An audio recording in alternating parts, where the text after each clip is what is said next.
and welcome to That's What I'm Trying to Tell You, the podcast where women from different generations sit down to share their unique perspectives on life, current events, and everything in between. So join us as we navigate through topics with laughter, a little wisdom, and a whole lot of authenticity. So I know that in my personal life, I have been encountering a lot of behavior from people that is, I would interpret as kind of overtly aggressive. Like for the last couple weeks, I've been seeing a lot more roadkill, and I wonder, like, is that just an accident? Are people doing it on purpose? Are they aggressively driving and they don't see what's in front of them on the road and they just bowl over whatever's in their path? And I wonder, Kat, before we started, you were talking about, like, is there something in the water? Is it just that we're exposed to these stories of people doing aggressive things, and then so it seems that we are living in aggressive times with people exhibiting this behavior? Or is that actually the case at all? And is it just some kind of special thing going on in the Matrix that happens and it's really not that way at all and people are just the same? I don't know if you guys feel that way or... Yeah, I've sort of wondered about, like, I guess I would say it feels like in my personal life, I've encountered more aggression. You know, certainly if you look at the news, you see all of these stories of aggressive behavior, whether it's, mass shootings or just some of these crazy smash and grab robberies. Like I just saw one in the news where something like 20 people broke into this jewelry store. Well, I guess not break in because they were open, but descended on this jewelry store and did this huge smash and grab and then all ran out. And I guess that these sort of things aren't that uncommon. But then, there's always that part of me that is like, well, is the news, of course, everybody wants clicks. Are they just highlighting these stories and it's not really that common? I don't know. But like I said, in my personal life, especially driving, I have found people to be extremely aggressive. And I will preface this by saying my kids will agree, I am not particularly a patient or slow driver. I'm not aggressive towards other people per se, but I typically will be driving 10 miles over the speed limit. And I will, I do change lanes so that if I feel somebody's going too slow, that sort of thing. So, I'm not really a passive driver, but I've just noticed this level of aggression that's kind of crazy because, as I say, I'll drive maybe 10 miles over the speed limit. So I will be going 75 miles an hour down the freeway, which I feel is pretty quick. I mean, I'm opposite. I'm with the flow of traffic. I'm not speeding, but I'm certainly going with the speed of traffic. I tend to not drive in the fast lane because my father drummed into me that if somebody comes up behind you, you need to move over. And if you're driving in that fast lane, if anybody comes up behind you, just move to the right. So I just typically drive not in the fast lane. I have had so many people come right up onto my bumper, right? They are so close to me that I cannot see their front bumper in my rearview mirror. That's crazy. Yeah. And you're already going like 75. Right. I'm going 75. This person's right on top of me and there's nobody in the fast lane. There's not even anybody to the right. So why don't they move over? But they don't. I had this guy, I was driving in a carpool commuter lane and I was going 75 and I see this guy coming in to the lane. He, enters into the carpool lane behind me and he's a ways back and I can just look and see how fast he's coming up on me. He comes right up on top of me. What? And I'm like, dude, I'm going 75 and we're about to take an exit. So it's a big sweeping curve. I'm sorry, I'm not going 75 through this curve. No. So I just kind of I don't hit the brakes. I just let the car slow down naturally because it's kind of like up an incline and then sweeping around a curve. So I'm going up this and he is just riding on my ass. See, that's aggressive behavior. And I was like, God help me, but I was so tempted to tap my brakes just to freak him out because I was like, what are you doing? Yeah. So then, so like I said, we're on a connector.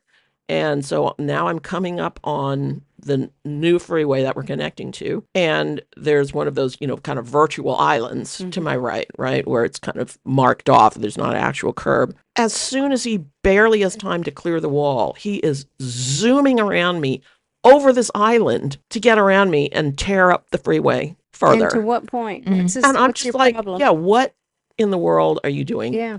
Like I was, there's this freeway that's near our house, and my son was in the car with me, and I said, do you notice like how many skid marks there are on this freeway? Mm-hmm. Exactly. And you see them sweeping from one side of the freeway all the way across the other, and they even go up the wall.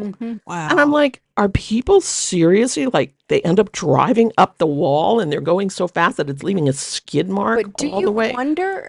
That's insane to think about if that's what's happening. Do you wonder, like, what is going on in the minds of people? Like, speaking of At aggressive this point, I don't behavior, really want to know because it's so Well, crazy. I Seems- got to tell you, I think that it stems from a lot of things.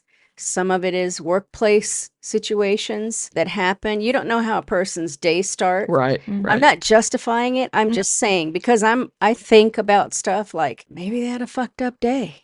Maybe Yeah. something's going on. Do But they I have will to say shit? this because They can't get around to what is the Maybe. problem, man. But I'll say this, I've received workplace violence training now, and I'm sure a lot of places do now, modern companies, and you are not supposed to come to work and want to fight with people, regardless of what's going on in your personal life. Now, I know, does that happen? Of course, people have emotions and they, can't regulate them, but you are supposed to, as an adult, regulate your emotions. Well, let me tell you, there is, you're saying that, and I do have another point to make, but I have a cousin who, along with his best friend, has founded an organization called Gentle Way Institute. And I'd like to take this moment, really, you're speaking on that, to say that it's a much needed service. They go into businesses, schools, facilities, and teach De-escalation practices using verbal maxims, tone and cadence, self-care, your body language, all of that. And it's much needed. They go all over the United States, all over the world. And it's based on judo principles too. Both of them are former Olympians, and it's just a wonderful thing. And I think that people need something like that, whether you learn practices like that or you do something daily like meditation or yoga or whatever. It's much needed. But I was going to say, I stand here and I watch, and let me just go back. GentleWayInstitute.com. Just look it up. It's really, really a very valuable tool. I stand here at my kitchen window and I am at a major intersection. And it is really shocking to me how many people, we've got one of those lights that turns to a red arrow. You used to have just a stop sign. Now it's got an arrow. I cannot tell you, just today, I watched 3 people just basically run a light. Like, I don't care if it's red. I'm just going to go through it because I got to make it. I got to make it. I got to make it. And I watch people, shopping and, standing in line. Yesterday, I was in line at a store and this woman was on her cell phone. She was on her cell phone through the whole store. I passed her and I'm like, you can't take 10 minutes. She was in the store about as long as me, 10 minutes, talking through the whole thing the whole time. So much so that I almost got out of line. I don't want to hear your Yeah. But whatever's going on with people, I'm not going to pick her apart. I'm just saying we don't know what's going on in people's lives, but they don't have time to think, like really think. Yeah. Like, how am I presenting myself to the world? Yeah. Well, introspection is totally gone. It's the me era. You think so? Yeah, absolutely. Yeah. Everybody just wants to do what makes them feel good, what makes them happy at any given time. And honestly, I think it filters down to everything in some people's lives, in the sense that they see everything through this is what makes me feel good. Mm-hmm. It's almost like their self-care philosophy has been, what makes you feel good at this particular moment? What is it that you want to do? I mean, I think, right, things go through phases, and I was taught to always think about the other person. Yeah. And that it was selfish to think about yourself. I was going to say, and to keep to yourself in that too. Like, Right. nobody needs your fucking opinion. Just Right. And if about you your choose day, to do you know. it, you don't need accolades Yeah, for and it. it's like, Yeah. I don't know, it just overflows into so many things. And honestly, I will say that the way I was taught perhaps to always think about somebody else was sort of detrimental, because it did, I think, have some effect on my self-esteem, because That's I true. was always taught to put yourself second, Yeah. think about the other person Yeah. first. I would say that the current trend is going way too far the other way, where you just say, I don't give a fuck about anybody else. I Right. don't give a fuck what society says. I'm going to dress however I want. I'm going to act however I want, because this is what makes me feel good. The fact of the matter is, we live in a society. You have to live with other people. Right? I mean, we talked about this before. It's like rules of politeness, the idea of certain things being appropriate for certain situations and not others. All that kind of thinking has gone by the wayside. And I don't really understand that, or this notion that these Gen Zers have of performative politeness. That. You know, it's like, What's that even fucking? yeah, You're just putting words together. right. What's performative about that? Performative politeness is never performative. No. Never. No. Because politeness is basically thinking about the other person. And yes, sometimes you don't want to think about the other person, but you do it anyway. Right. And Because we're not talking that's about that's the right way to be. yeah. It's not And you don't want to show up in the world I'm like bent that. over backwards for somebody. Yeah. Yeah. And so that kind of thinking just really irritates me. But I did have this thought, Dee, as you were talking about the Gentle Way Institute way back, way back when I was in middle school or whatever, right? We had a class called Social Studies. And this was like sex ed, right? Was in this social studies class. Okay. But I'm sure they talked about other stuff, but honestly don't remember what it was. But I'm thinking, I don't know what they do today. I mean, my kids didn't have any of this sort of thing. But why don't they teach de-escalation things in school, like what you were saying, right? I mean, Much needed. See, now you have to hire Bert Griggs and Ron Mosley from Gentle Way Institute to do guess that, so. because they do teach it in some schools. it would seem like Yeah, that they would be should. an ideal thing to start in elementary school. That. I mean, and actually devote time to doing this, Yes.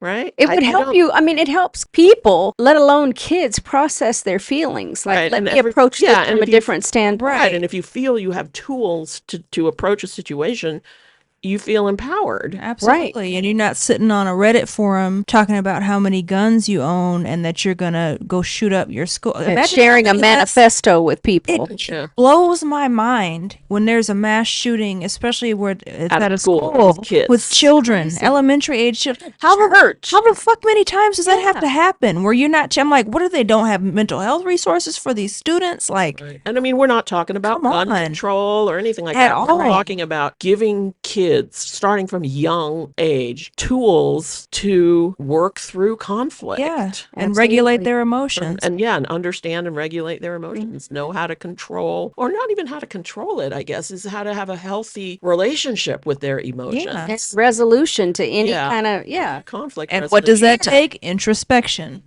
absolutely. Not about me all don't the want to time. do anymore.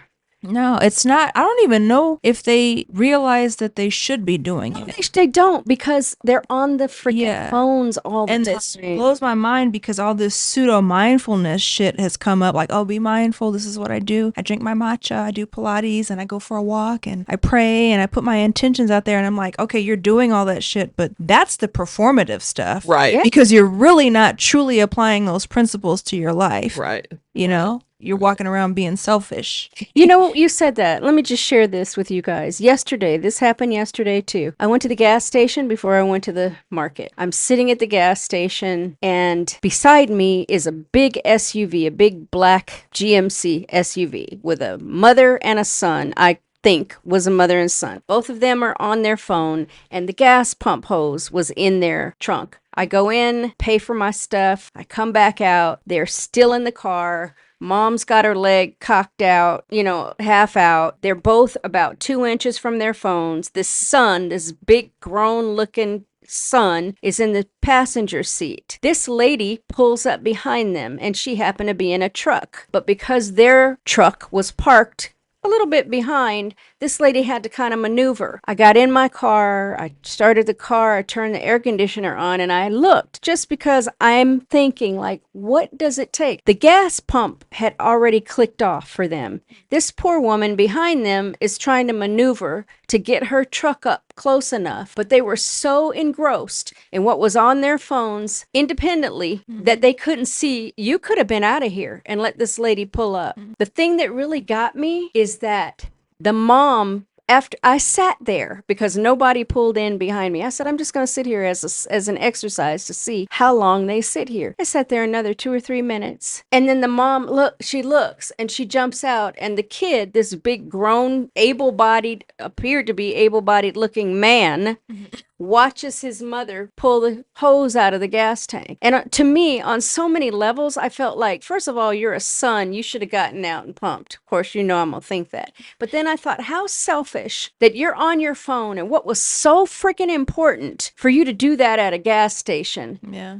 And put this other woman out, okay? Second thing that happens, I go from there to that store. I'm parked beside a kid who's in this electric car. And I went around to get my reusable bag. And I looked. I'm like, oh, why is this kid, just engrossed? Feet up on the dashboard. Clearly, mom or dad was in the car. This kid appeared to be about 14 years old. So engrossed. I stood there overlooking their car, between their car and my car. Kid never looked up because it was a tight spot, right? And I'm looking like, that's so dangerous. Why? Because I'm just saying, his attention span was so gone. Okay. On this okay. phone.